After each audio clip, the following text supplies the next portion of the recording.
Olá, bom dia, boa tarde, boa noite. Estamos aqui novamente falando sobre os minutos terapêuticos e mais uma vez nós estamos fazendo uma gravação dupla aqui no YouTube e essa live vai ficar no YouTube à disposição de vocês. Quero ver se eu subo ainda hoje. Quem quiser rever alguns aspectos importantes, fique à vontade. Então, olá alunos, alunas, pacientes, nossos colegas de profissão, colegas de trabalho. E hoje nós estamos então iniciando o 11º vídeo, a 11ª live sobre o uso do biofeedback de HRV. Uma das coisas que as pessoas muito perguntam para a gente aqui na NPT, na Intelectus, é como é que nós podemos usar o biofeedback? Como é que nós podemos usar o CardioMotion? Então a proposta dessa live é exatamente trazer para vocês que tem o CardioMotion, que usam o CardioMotion e querem saber mais de como é que você pode utilizar o CardioMotion na tua prática clínica ou na pesquisa. Então essas lives nós estamos trazendo informações bastante recentes. São publicações científicas que estão sendo publicadas agora recentemente, 2018, 2019, 2020, 2021. Então vamos lá então, pessoal. Hoje nós vamos falar de um assunto extremamente importante, que é o idoso. O idoso, a gente tem muito material, tem muito material falando de crianças, de adolescentes, de adultos, e tem pouco material falando do uso do biofeedback para idosos. Então, essa live nós vamos fazer um trabalho bastante importante em que fala sobre o uso do biofeedback para idosos. Nós já temos aqui no nosso canal do YouTube várias publicações. Nós temos o biofeedback do tratamento para depressão, para asma, para ansiedade, estresse em mulheres gestantes e não gestantes, crianças e adolescentes com estresse em doenças crônicas. Tem também o resumo da nossa participação no primeiro Congresso Mundial de Interfaces da Psicologia, em 2021, que aconteceu agora em setembro, lá na Europa, e nós fomos convidados para participar e fizemos uma apresentação muito interessante sobre o biofeedback. Tem o resumo dessa apresentação no YouTube, se vocês tiverem interesse, vocês podem entrar. Tem também o uso do biofeedback no esporte de alto desempenho e tem muito mais. Então, a nossa proposta é todas as segundas-feiras, às 9 horas da manhã, trazer um trabalho científico, um trabalho que seja publicado, para a gente demonstrar para vocês a quantidade, a versatilidade dos usos do biofeedback. Uma das lives mais importantes que nós temos, que nós entendemos assim, que é a conectividade que existe no cérebro durante o treinamento com biofeedback. Durante o estado de coerência cardíaca, existe a conectividade da córtex pré-frontal com o subcortical, com o nosso sistema límbico, né? Com o sistema nervoso autônomo, ou seja, ele é bastante complexo e bastante completo ao mesmo tempo, né? Então, se vocês tiverem dúvidas, vocês podem mandar um zap para a gente ou um e-mail, a gente responde, porque aqui a ideia é só a gente fazer uma apresentação breve, rápida, de um trabalho, sem alongar muito, tá bom? Bom, então, hoje nossa apresentação vai ser, o trabalho está aqui na tela, eu estou acompanhando pela tela, biofeedback de variabilidade da frequência cardíaca. Implicações para efeitos cognitivos e psiquiátricos em idosos. Esse trabalho foi feito por Dylan Jester, Ellen Rosek e Ryan McLean. Em inglês é Heart Rate Variability Biofeedback Implications for Cognitive and Psychiatry Effects in Old Adults. Em adultos velhos, Old Adults. E está publicado no jornal Aging and Mental Health 2018, são 8 páginas, e esses pesquisadores são do Departamento de Psicologia da Universidade de Wisconsin, nos Estados Unidos. Então nós vamos deixar no YouTube o link para vocês acessarem na íntegra esse trabalho. Bom, eu vou começar a fazer um resumo do trabalho, que é o resumo que eles trazem, que para situar as pessoas do que será falado hoje, né? Então, objetivo: 2 décadas de pesquisas de biofeedback de variabilidade da frequência cardíaca de HRV se concentraram em populações de adolescentes e adultos com uma variedade de sintomas e condições, com exclusão dos idosos. Então, essas pesquisas desses últimos 20 anos foram basicamente com adultos, crianças e jovens, e os idosos ficaram de fora. Esse estudo explora o biofeedback de HRV como um novo tratamento para diminuir os sintomas psiquiátricos e melhorar o funcionamento cognitivo em adultos mais velhos ou idosos. Participantes. Os participantes matriculados em uma intervenção de 3 semanas incluíam 6 sessões de biofeedback de 30 minutos. Então, todo mundo me pergunta, qual é o protocolo que devo utilizar? Depende, se é um protocolo clínico ou um protocolo de pesquisa. Se é um protocolo clínico, então você tem que conhecer muito bem o teu paciente, o que ele precisa, e fazer um programa específico e acompanhar o que está acontecendo com ele. Se é um protocolo de pesquisa, você coloca uma quantidade de tempo que você vai fazer, aqui são 3 semanas, as sessões de 30 minutos. São 6 sessões de 30 minutos, total de 3 horas. Então, esses idosos treinaram por 6 horas biofeedback.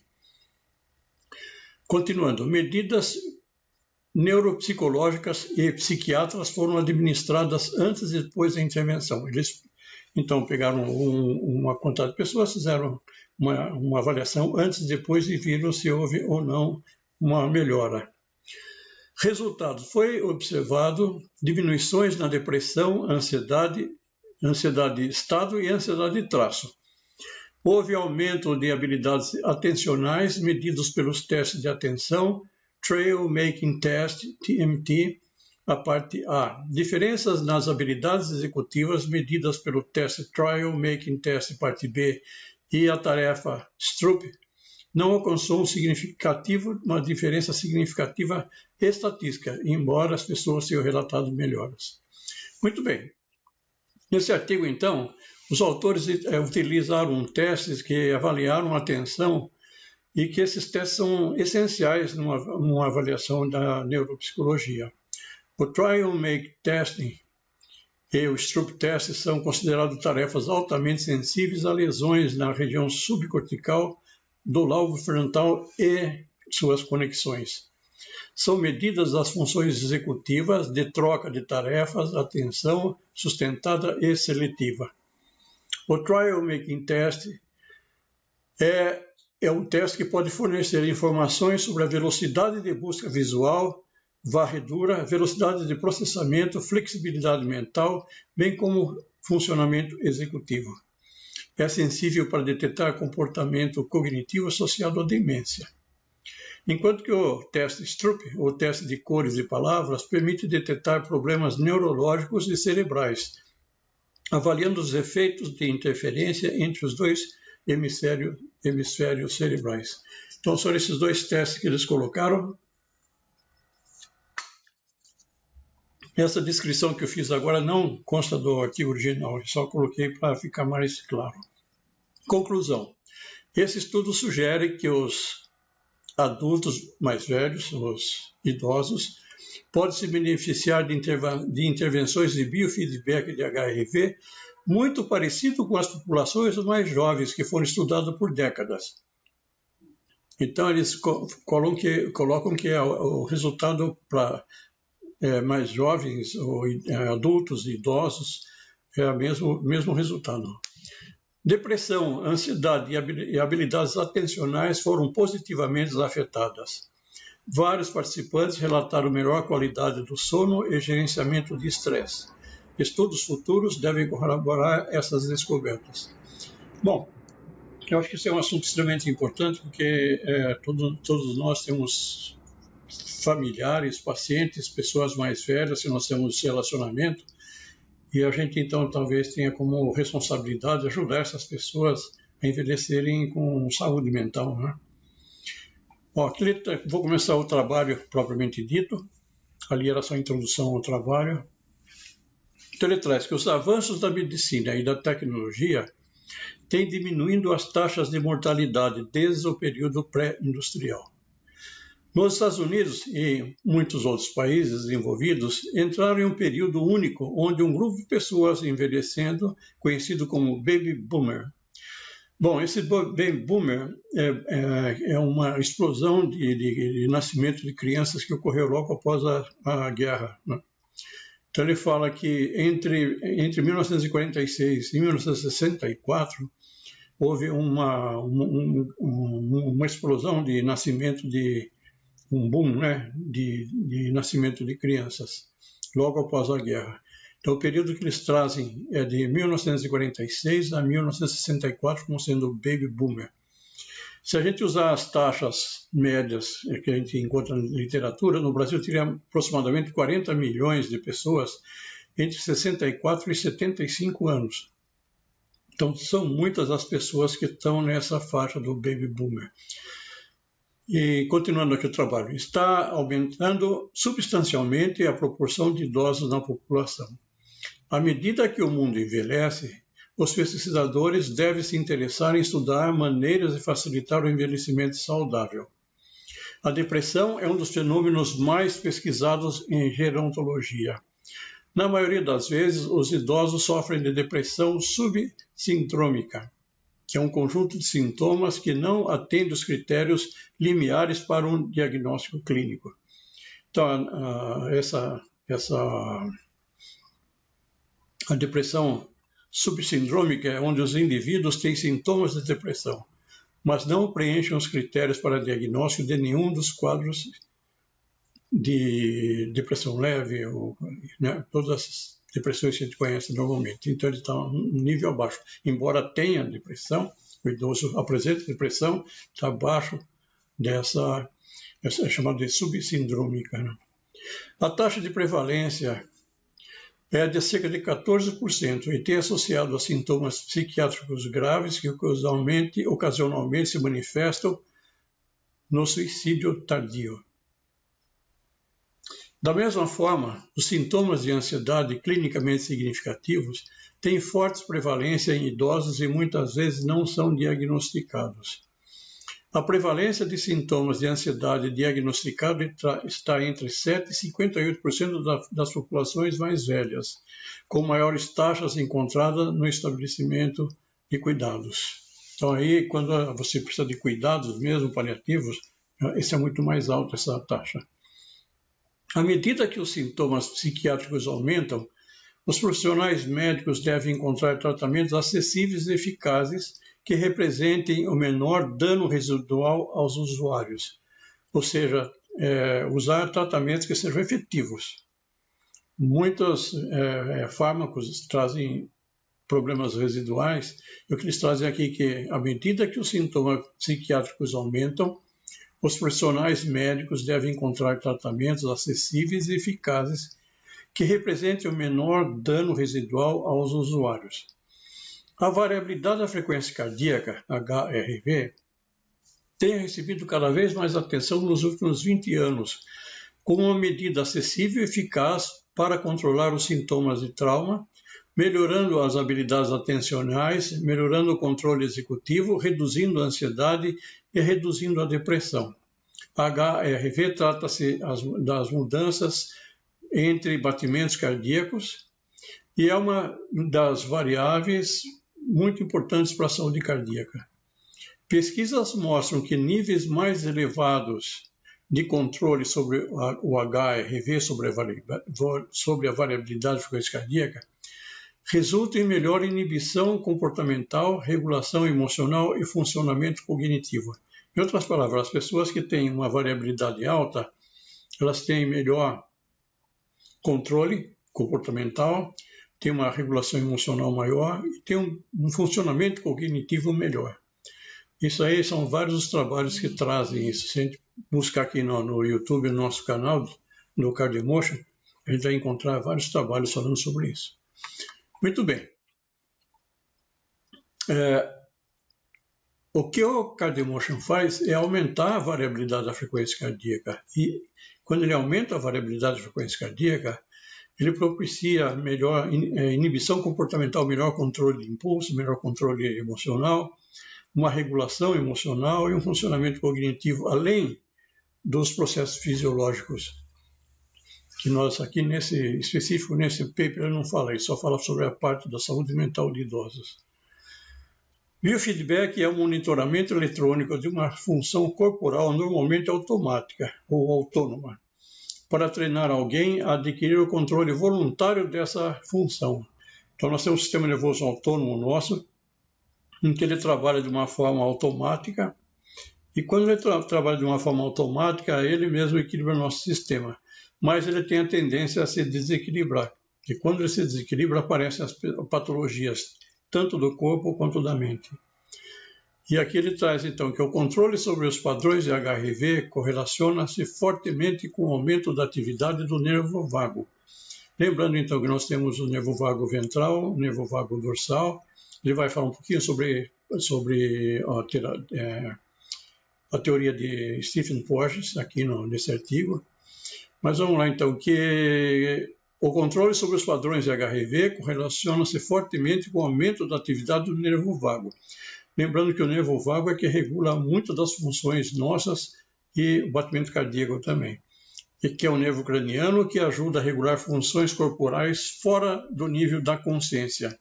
Ou seja, você não precisa estar pensando para respirar e está respirando. Você não precisa estar pensando no batimento cardíaco, ele está acontecendo. E assim, várias funções fisiológicas estão acontecendo devido a essa atividade do nervo vago. Continuando. No biofeedback de HRV, a coerência, que pode se chamar de coerência cardíaca também, pode ser definida como uma oscilação de onda sinusal do HRV, sinusal ou senoidal, com um pico no espectro de energia de baixa frequência e sem picos substanciais de alta frequência ou de frequência muito baixa. Esses conceitos a gente vê no nosso curso. Fica um pouco difícil a gente explicar com poucas palavras, mas basicamente o biofeedback ele pega o teu batimento cardíaco e analisa se está tendo uma função simpática, parasimpática ou os dois. E por essa medida ele fala se você está em equilíbrio ou não. Continuando, estar em um estado coerente aumenta a comunicação vagal, ou seja, a comunicação do nervo vago é aumentado no estado de coerência cardíaca, com o sistema cardiovascular e pode ter benefício para uma variedade de doenças, por exemplo, depressão, ansiedade, doença de Alzheimer, epilepsia. Na live passada eu mostrei um pouquinho sobre doenças crônicas em crianças, e uma delas é a epilepsia. Não que ele vai curar a epilepsia, mas que ele vai tirar o estresse da criança que tem epilepsia. Continuando, a teoria polivagal afirma que o desenvolvimento evolutivo dos mamíferos se dá por duas vias nervosas vagais, com uma exclusivamente focada na arritmia sino-respiratória. Então, uma via está relacionada ao coração e à respiração. E essa via foi parte integral do avanço no controle afetivo e no engajamento social. Mais tarde foi descrito que o nervo vago fornece regulação das emoções e do comportamento social através da inibição do sistema nervoso simpático. Ou seja, é tudo um equilíbrio, simpático para simpático. Se você tem muita atividade simpática, você pode se tornar uma pessoa ansiosa, depressiva, agressiva, com insônia, com toda essa parte da ansiedade, estresse pós-traumático, fobias, e assim vai. Então, o que é feito com o biofeedback, você equilibra o sistema nervoso autônomo. Ou seja, você vai aumentando a atividade do sistema parasimpático através do nervo vago. Então, quando você inibe a parte simpática, você aumenta a parasimpática, aí se traz o equilíbrio. Mas se dá somente quando você faz um treinamento monitorado com biofeedback, que você está olhando qual é a resposta que você está tendo, senão você não sabe se está fazendo corretamente ou não os exercícios. Continuando, os transtornos psiquiátricos muitas vezes têm sinais de controle autônomo desregulado. Veja só, psiquiatria com sistema nervoso desregulado, o autônomo. além de distúrbios comportamentais e afetivos, como previsto pela teoria polivagal de Stephen Porges. Aqueles que sofrem de depressão muitas vezes têm um aumento da frequência cardíaca e um HRV reduzido. Curiosamente, esses sintomas também aparecem em indivíduos com transtorno de ansiedade. Então, não só a depressão, a ansiedade tem uma alta frequência cardíaca e uma baixa variabilidade. Isso ocorre em diversas patologias.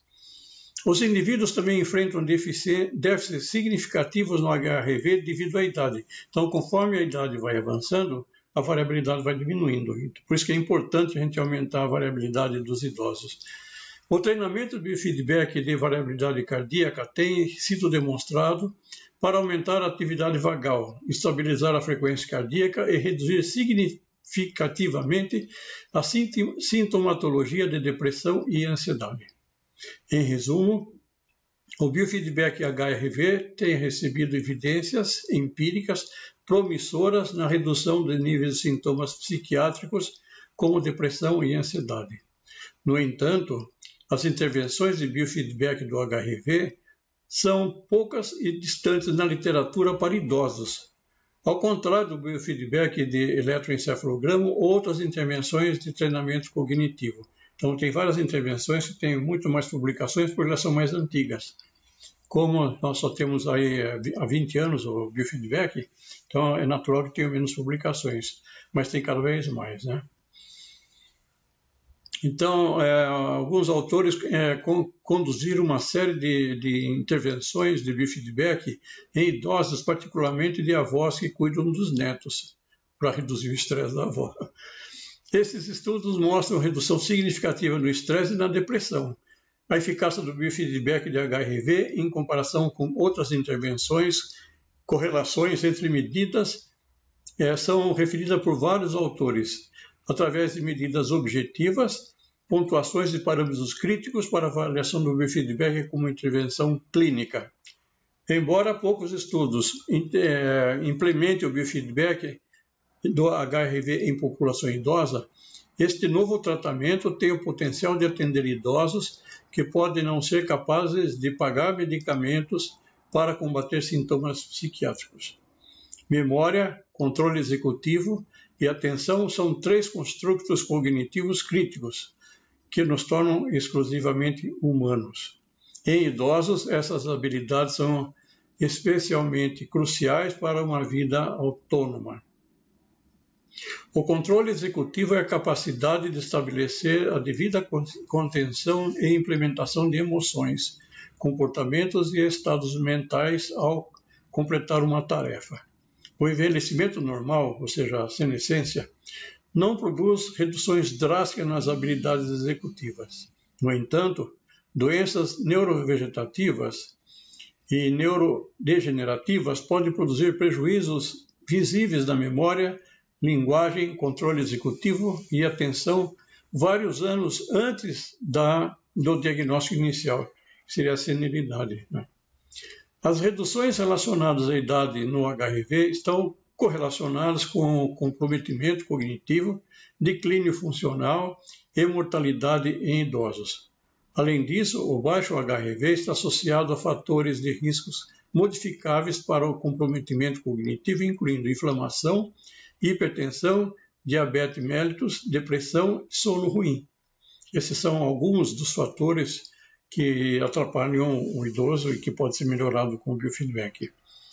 Em termos de construções cognitivas, o HRV tem se mostrado altamente associado à atenção, memória de trabalho e mudança mental e regulação emocional. Embora a relação direta entre o HRV e a cognição ainda não tenham sido bem determinadas, na realidade, esse trabalho é de 2018, e em 2021, foi publicado um trabalho que nós temos aí no YouTube também, falando sobre a relação entre a variabilidade da frequência cardíaca e a regulação cardíaca na conectividade funcional do cérebro. Ele mostra, então, que existem várias conexões entre o córtex pré-frontal, entre o sistema límbico nosso, entre o sistema nervoso autônomo, entre várias funções nossas. As disfunções autonômicas cardiovascular podem interromper o fluxo sanguíneo cerebral para regiões cerebrais. Então, ou seja, essas disfunções podem prejudicar a circulação de sangue aqui na córtexo pré-frontal, que estão associados ao controle executivo. Resultados semelhantes de estudos sobre neuroanatomia funcional levam Thayer e Lane, foi uma das partes do trabalho que eu apresentei no primeiro Congresso Mundial, com uma possível explicação para as relações entre HIV, cognição e afeto. Então, tem aqui no Minuto Terapêutico número 8, nosso, um resumo dessa apresentação do primeiro Congresso Mundial. Interfaces, psicologia, atualidades e pesquisas. Foi em setembro agora de 2021, é o 8º vídeo no nosso canal nessa série de Minutos Terapêuticos. Bom, efeitos significativos na cognição podem abrir caminho para futuros pesquisadores dissecar os benefícios neuroprotetores e reabilitatórios do biofeedback de HIV para grupos de risco, como aqueles com prejuízo cognitivo leve. Objetivos do estudo. Esse estudo explora o biofeedback de HIV como um tratamento não farmacológico para diminuir a ansiedade e sintomas depressivos em idosos, ao mesmo tempo em que aumenta as medidas cognitivas, como controle executivo e atenção. Nossa primeira hipótese é que a intervenção vai mostrar diminuição na depressão e na ansiedade. A segunda hipótese é que a intervenção mostra aumento nas habilidades de controle atencional e executivo. Bom, então, passando agora para frente, isso aí seria mais a introdução, que já deu quase meia hora de introdução. Mas ele traz aqui que o método que foi utilizado, eles pegaram a amostra de 20 idosos entre 63 e 96 anos, idade média 78, 70% desses idosos sexo feminino, eles eram auto-identificados como sendo caucasianos, 35% dos idosos com um ou mais transtornos psiquiátricos, 6 tinham transtorno depressivo, 6 com transtorno de ansiedade, 2 com transtorno bipolar, 8 vivendo de forma independente na comunidade, 8 vivendo num complexo de apartamento restrito a idades 4 vivendo em um centro de convivência assistido. Foram observadas complicações cardíacas. É uma coisa que as pessoas perguntam para a gente. A pessoa que tem problema cardíaco pode utilizar? Aqui ele está exatamente assim. Foi avaliado as complicações cardíacas que as pessoas já tinham, que esses pacientes já tinham. Eles tinham stent coronariano, bypass coronário, tinha murmúrio cardíaco, fibrilação atrial e arritmia. Nada disso impedia que eles fizessem o treinamento, o tratamento. O funcionamento cognitivo global foi avaliado através do mini exame de estado mental. 2 indivíduos desistiram do estudo. Um, porque ele desistiu por algum motivo que não fala no estudo. Bom, o que foi feito no estudo? Então, eles fizeram dados, foi coletado antes e depois da intervenção do biofeedback, fizeram inicialmente uma avaliação na primeira sessão, depois usaram o inventário de ansiedade de traço de estado e de Spielberg para adultos, inventário de depressão de Beck, mini exame de estado mental, usado para avaliar funcionamento cognitivo geral para triagem de idosos com déficits cognitivos graves, tarefa de Trupp, medida do número de respostas corretas e incorretas para blocos coloridos, o Trail Making Test, parte A, e Trail Making Test, parte B. Uma vez concluídos esses testes, os participantes foram introduzidos ao software de biofeedback. Protocolo: 6 sessões de 30 minutos de biofeedback, por pelo menos 2 vezes por semana, tempo total de 3 semanas. Olha só, em 3 semanas, com 6 sessões de biofeedback, houve uma mudança muito interessante em idosos. Tempo aproximado de 3 semanas, uma orientação formal nas 2 primeiras sessões, então nas 2 primeiras sessões tem alguém ensinando a trabalhar. Foi desenvolvido um protocolo de respiração diafragmática, que eu sempre falo para vocês, isso é muito importante, com relaxamento muscular guiado. Cada sessão os participantes deveriam alcançar e manter a coerência cardíaca. No final dos estudos, os participantes receberam a mesma bateria psiquiátrica e psicométrica, e com exceção alguns testes aqui. Bom, vamos ver. Tem toda uma análise estatística, esse trabalho são 8 páginas. O resultado, no geral, a intervenção foi um preditor significativo de alterações dos sintomas psiquiátricos e na cognição. Amostras que foram feitas pelo teste Student revelaram grandes reduções de tamanho do efeito da depressão, estado de ansiedade e ansiedade de traço. Foi observado, então, um grande efeito com um aumento de melhoria nas habilidades atencionais, um efeito médio para tarefas, na retenção de regras mentais, nas habilidades de memória e trabalho, e não foram relacionados, achado muito significativo para trupe de interferência. Bom, eles fizeram durante 6 sessões, né? Agora, imagino que se eles fizessem mais sessões, eles poderiam ter uma melhora muito mais intensa.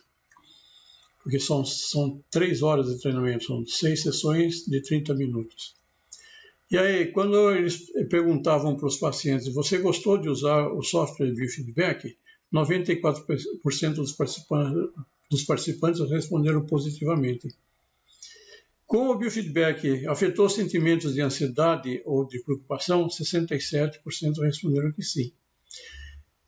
Como o biofeedback afetou sentimentos de depressão ou tristeza, quase 60% dos participantes indicaram efeito positivo. E assim vai. Gostei muito das sessões de biofeedback, sinto que posso regular minha respiração melhor, reduzir meus níveis de estresse e relaxar mais rápido. Esse é um depoimento, outro depoimento. Isso me faz consciente da necessidade de relaxar para melhorar a situação. Acredito que ajudou no sono. É ótimo desafiar mais. Veja onde isso pode ajudar em muitos dos meus problemas de memória. Usando mais a respiração como uma técnica de relaxamento para o sono. Bom, então isso foi um depoimento dessas pessoas corroborando o resultado. Então, discussão. Eu vou passar rapidamente porque já está se alongando muito. Nesse estudo foram observados diversos efeitos clinicamente relevantes. Quedas na sintomatologia depressiva e de ansiedade ao longo das 3 semanas de intervenção. O biofeedback se mostra eficaz na intervenção não farmacológica para o gerenciamento de sintomas psiquiátricos de forma aguda para idosos. Ele fala sobre pesquisas futuras, tal. A intervenção do biofeedback de HIV pode ter afetado processos cognitivos positivamente, afetado processos cognitivos como atenção, realização de regras mentais, troca de tarefas e memória de trabalho.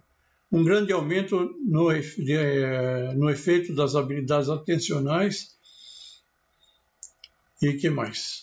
E assim vai. Maior controle sobre a variabilidade frequência cardíaca pode inibir a excitação, o que impacta na atenção e nas habilidades executivas.